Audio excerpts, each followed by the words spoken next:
જામનગર શહેરમાં મુસ્લિમ અરબ જમાતના પ્રમુખ પદ માટેની ચૂંટણી યોજાઈ હતી, જેમાં બે ઉમેદવારો પ્રમુખ પદ માટે સામે આવ્યા હતા. પીઢ અને સમાજ માટેના હરહંમેશ સેવાના કામો માટે તત્પર રહેતા કર્મનિષ્ઠ એવા સાલેહ બિન અમર બિન સલાહ ઉર્ફે રોજાભાઈ અને જમાતના કામોમાં છેલ્લા 13 વર્ષથી અનુભવ ધરાવતા એવા બાઝેર અબ્બાસ બિન હબીબ એરફોર્સ વચ્ચે ચૂંટણી યોજાઈ હતી.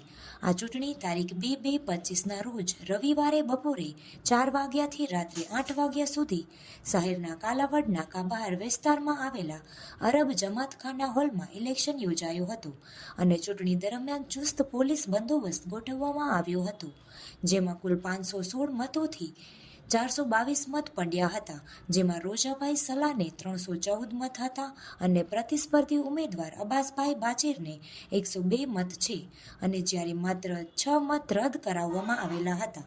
ત્યારબાદ સાલેહ બિન અમર બિન સલાહને 212 મતથી વિજય મેળવ્યો હતો.